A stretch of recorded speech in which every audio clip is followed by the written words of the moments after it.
Hindi ba? Lilipas din yan. Taas ka na kamay, taas ka na kamay. I-shake, shake, shake, shake, shake, shake, shake. Gising, gising.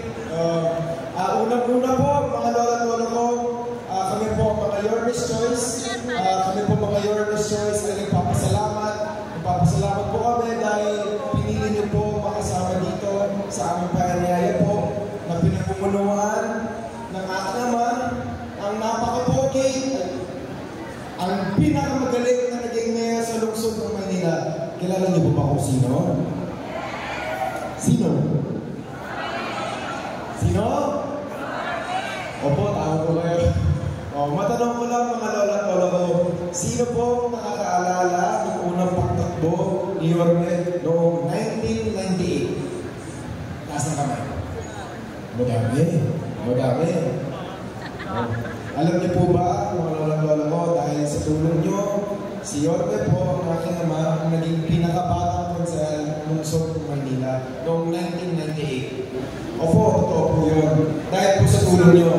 Pero nandito po ako ngayong araw kasi may posibilidad at may chance po na baka may mas bata pa. Alam niyo na po kung sino. Teka, nakukunin ko muna siya. Pwede? Posible?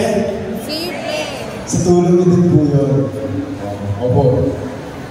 Alam niyo po mga lalaro na nakitangay, ang lagi pong sinasabi ng aking naman na talaga po tatak sa aking puso anak, ang paglilingkod napapag-aralan.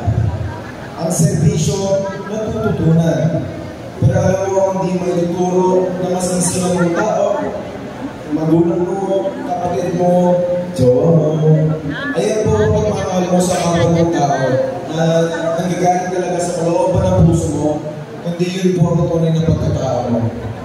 Kaya po, lahat po nakikita nyo dito ngayon na ginagawa ko po ang pagkakita sa entablado at lahat ng gagawin ko pa sa future, ayan po nasa decision ko. Wala pong pumipilit sa akin. Yun po ang nasa loob ng puso ko at yun po ang tunay na pagkatao ng isang walking tumagoso po.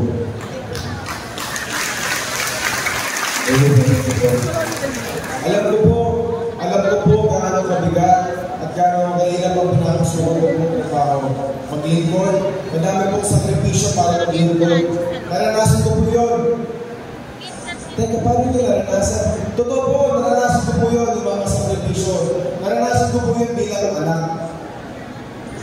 Anak po. Kasi nung bata po ako, nung malaki po ako, naranasan po namin ito mga magkakapatid na lagi po wala si Papa sa aming bahay. Lagi po siyang nawawala.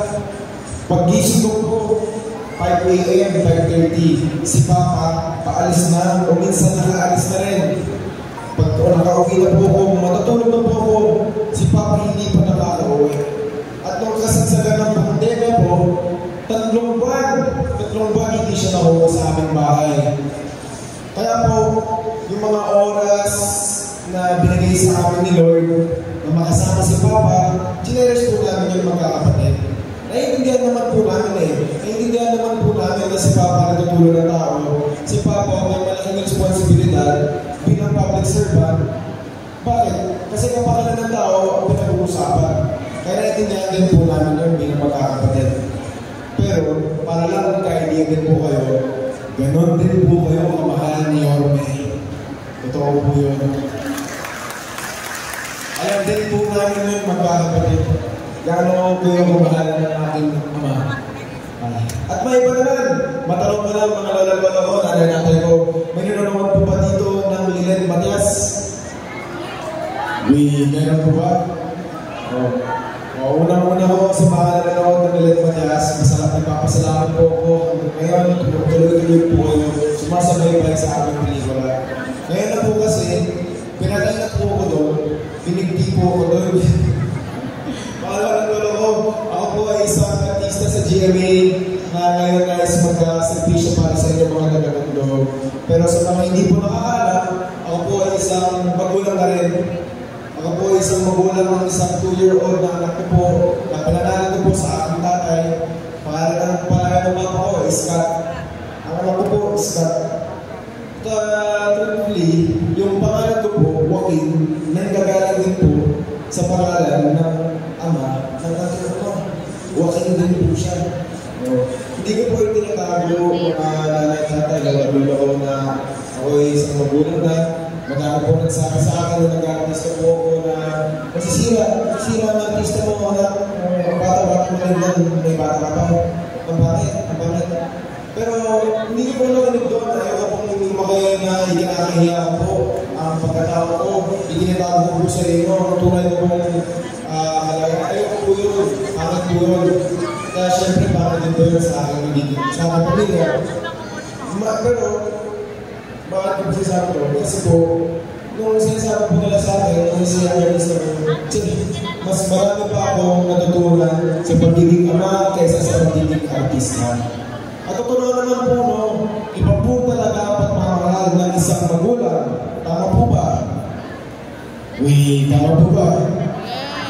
Eh kung ganoon po, bilang isang anak po ninyo, pwede po ba ako maglambing? Talaga? Konti lang naman. Pwede? Posible? Talaga? Kaya po ba natin tulungan